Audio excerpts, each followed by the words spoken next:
మాట్లాడుకున్నా మన రాష్ట్రానికి సంబంధించిన వ్యక్తి కదా, ఇదే కదా వాళ్ళు మన చుట్టాలే. అవును. అందులో పెద్ద మన అబద్ధం అన్నట్టు అంటే అక్కడ చంద్రబాబు గారి బ్రాండ్ ఇమేజ్ అక్కడ బాగా అది అసలు రైట్. చంద్రబాబు గారిని బ్రాండ్ ఇమేజ్ చేసుకుంటాడు, తనని తను ఇది చేసుకుంటాడు అనేటువంటిది నేను అప్పుడు అనుకున్నా, ఈయన చేయకపోతే నేనేమయ్యామన్నా. అయితే తర్వాత రాజశేఖర్ రెడ్డి గారికి కూడా అంతే వచ్చింది. ఆయన ఆరోగ్యశ్రీ ఒకటి, ఫీజు రీయింబర్స్మెంట్, అన్నిటికంటే ఆరోగ్యశ్రీ. నేను ఏ స్టేట్ వెళ్ళినా, ఎందుకంటే నాకు అన్ని చోట్ల కూడా ఆఫీసులుగా నేను తిరుగుతుండేవాడిని కేసుల మీద. తిరిగినప్పుడు నాకు అన్ని చోట్ల కూడా ఆరోగ్యశ్రీ చాలా సక్సెస్ అయింది. అందులోనూ రాజశేఖర్ రెడ్డి గారి యొక్క ఇది ఆరోగ్యశ్రీ ఒకటి, ఫీజు రీయింబర్స్మెంట్ ఒకటి, ఈ రెండు బ్రహ్మాండంగా వెళ్ళినాయి. అందులో అనుమానం ఏమక్కర్లేదు. అయితే ఇంత వెళ్ళినప్పటికీ కూడా చంద్రబాబు గారిని ఈ యొక్క బ్రాండ్ ఇమేజ్లో కానీ మార్కెటింగ్లో ఎవ్వరూ బీట్ చేయలేదు. ఇక ముందు నరేంద్ర మోడీ గారు కూడా బయట ఎక్కడైనా చేసుకున్నారు, విదేశాల్లో. ఇండియాలో ఆయన కూడా బ్రాండ్ ఇమేజ్ ఇంతగా డెవలప్ చేసుకోవాలి, స్టిల్ అంత చేసుకున్నాడు ఆయన. మరి జాగ్రత్తగా చెప్పండి, నిజంగా నేను ఇవాళ మళ్ళీ చెప్తున్నా, నరేంద్ర మోడీ గారు విదేశాల్లో ఆయన బ్రహ్మాండమైన బ్రాండ్ ఇమేజ్ ఉంది, అన్డౌటెడ్లీ. కానీ దేశంలో చంద్రబాబు గారికి ఉన్న బ్రాండ్ ఇమేజ్ రాష్ట్రాల్లో ఈయనకి లేదు. నేను మళ్ళా చెప్తున్నా, అప్పుడు కూడా నేను ఒక మాట అన్నా, 2004లో డైరెక్ట్ ఎలక్షన్స్ కనుక ఉంటే చంద్రబాబుకు 100 ఓట్లు ఎక్కువ వచ్చేవి మిగతా వాళ్ళకంటే. అంతా మీరు కలకటా పోండి, పెద్ద పెద్ద హోర్డింగ్స్ కనిపించేవి. మనం ఫారెన్ పోండి, సింగపూర్ పోండి, ఎక్కడే పోండి, చంద్రబాబు గారి గురించి బ్రాండ్, మా హైటెక్ సిటీ, సాఫ్ట్వేర్, అసలు అది ఎప్పుడు వస్తుందో. అదే ఇప్పుడు విజన్ 2020 ఉంది, అది కూడా నిజానికి అది అంటే వేరే గంటల, అది ఒక డాక్యుమెంట్. ఆ document prepared by some consultancy. అవును, అంతే కదా. నేమ్ ఎవరికి వచ్చింది? చంద్రబాబు గారికి వచ్చింది. అది చేసుకోవాలి రాజకీయ నాయకులు అనేవాళ్ళు. అంతేగాని నేను కూర్చుంటాను, నేను చేశాను, ప్రజలు నమ్ముతున్నారు అనేది తప్పు, అది తప్పు. అయితే చంద్రబాబు గారి బ్రాండ్ ఇమేజ్ గురించి పొలిటికల్గా నేను ఎప్పుడు ఎందుకు మాట్లాడినంటే, నేనే మా లేకపోతే మనం ఉండేవాళ్ళం కాదు కదా అని నవ్వుకుని ఊరుకుంటా. వైఎస్ఆర్సీపీలో ఉన్నారు కాబట్టి ఆ మాట మాట్లాడడానికి లేదు కాబట్టి మాట్లాడేవారు కాదు. ఎందుకంటే ఓ పక్కన మీరు రెండు ఉన్న పార్టీలు రెండు కూడా చంద్రబాబు గారికి వ్యతిరేకమే. అటు కాంగ్రెస్, ఇటు మీరు చెప్పిన వైఎస్ఆర్, ఇప్పుడు ఉన్న వైఎస్ఆర్ కాంగ్రెస్ పార్టీ, అంతకుముందు ప్రజారాజ్యం. అదే కాదు నేను అనేది ఏంటంటే, చంద్రబాబు గారి బ్రాండ్ ఇమేజ్ జనరల్ గా విమర్శిస్తాం బయటకు. నేను ఎప్పుడు విమర్శించేవాడిని కాదు. ఎందుకు విమర్శించేవాడిని కాదు, అది తప్పించి పక్కకి వెళ్ళిపోయేవాడు. స్వీయ అనుభవం కూడా ఉంది, ఇక్కడే ఉందండి. అందువల్ల ఆ రకంగా వచ్చిన తర్వాత నేను జగన్ గారి పార్టీలో చేరాను. సరే, మీరు అన్నట్టుగా పనిచేశాను. తర్వాత టీవీల్లో వాటిల్లో అన్నింటిలోనూ బాగానే వచ్చింది.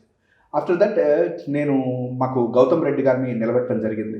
సరే, పార్టీ తరఫున నిలబెట్టిన తర్వాత మనం బయటకు వచ్చి ఇండిపెండెంట్ అని అనుకోలేదు, ఎందుకంటే నేను అడగలేదు. First of all I'm not interested. ఎందుకంటే నేను పార్టీ తరఫున పోటీ చేయటం అంటే నేను ఇండిపెండెంట్ గా పోటీ చేయాలి. పార్టీ సపోర్ట్ చేస్తుందా, లేకపోతే ఇంకో రాజకీయ పార్టీలు సపోర్ట్ చేస్తాయా మనల్ని? అన్ని రాజకీయ పార్టీలు మనం సపోర్ట్ చేసే అవకాశం కావాలి. గౌతమ్ రెడ్డి గారిని కూడా విత్డ్రా చేసేసుకున్నారు కదా. అంటే అక్కడ విత్డ్రా కాదు, అది ఏమైందని చెప్పంటే, అక్కడ జరుగుతున్నటువంటి సోషల్ మీడియా ఇవన్నీ చూసిన తర్వాత పొలిటికల్ గా వైఎస్ఆర్సీపీ వాళ్ళు ఒక డెసిషన్ తీసుకున్నారు, మనం ఎన్నికల్లో పోటీ చేయొద్దు అని.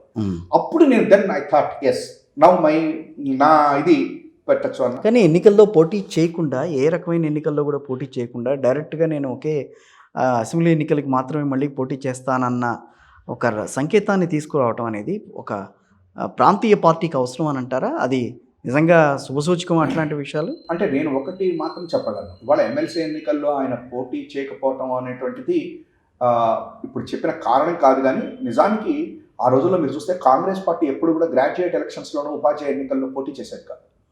అది కొంతమందికి వదిలేసేవాళ్ళు చాలా వరకు. అందుకనే మీకు కాంగ్రెస్ పార్టీ టైంలో శాసన మండలిలో జరిగినట్టుగా 1958లో అనుకుంటా మనకి శాసన మండలి ఏర్పడింది. 1983లో ఎన్టీ రామారావు గారు వచ్చాక 85లో ఇదే తీశారు. అప్పటి వరకు మీరు చూడండి, కొడిగేటి రోషయ్య గారు, అవును, జూపుడు యజ్ఞాని గారు, తర్వాత వి రామారావు గారు, పిడతల గారు, మన రంగారెడ్డి గారు, ఈయన తర్వాత ఎస్పీవై రెడ్డి గారు, తర్వాత గిరిధర్రావు గారు, మాణిక్యాలరావు గారు, ఇంకొకటి వాళ్ళు కొన్ని పార్టీలకు సంబంధించిన వాళ్ళు, ఇండిపెండెంట్ గా వచ్చిన వాళ్ళు, ఇండిపెండెంట్ గా వచ్చి కూడా వాళ్ళు మాణిక్యాలరావు, మన్నా గిరిధర్రావు గారు సరే సపోర్టెడ్ బై జనసంఘ వాళ్ళు ఉన్నప్పటికీ కూడా కాంగ్రెస్ పార్టీలో కూర్చున్నటువంటి వాళ్ళు కూడా ఆ రోజుల్లో ప్రభుత్వం నుంచి వచ్చినటువంటి ఏదైనా ఒక చట్టం కానీ లేకపోతే ఒక ఇది వాళ్ళు కూడా వ్యతిరేకంగా మాట్లాడేవాళ్ళు శాసన మండలిలో. మీకు ఆ గ్రేట్ ఇది ఉండేది, శాసన మండలి అంటే ఎల్డర్స్ హౌస్, పెద్దల సభ, అట్లాగే బిహేవ్ చేసేవాళ్ళు ఇంక్లూడింగ్ కాంగ్రెస్. అందుకే ప్రజాస్వామ్యంలో ఆ రోజున శాసన మండలిలో పార్టీలకు అతీతంగా ప్రతి డిస్కషన్ జరిగింది. అది అప్పుడు వాళ్ళ యొక్క ఇది పార్టీ తర్వాత ఏం డెసిషన్ అయినా తీసుకోవచ్చు, కానీ పార్టీలో కాంగ్రెస్లో కూర్చున్నటువంటి వాళ్ళు కూడా అది దాని మీద తప్పు మాట్లాడుతున్నారు అన్నట్టుగా ఉండేవాళ్ళు. రెండోది, ఎప్రిషియేట్ చేసేవాళ్ళు. రోసయ్య గారు మాట్లాడుతున్న ఇట్లా వాళ్ళు కనుక ఇచ్చేస్తే మీకు అప్రిషియేట్ చేసేవాళ్ళు. Yes. ఏది ప్రతిపక్ష నాయకులు. ఆ పరిస్థితి వాళ్ళ ఉందా?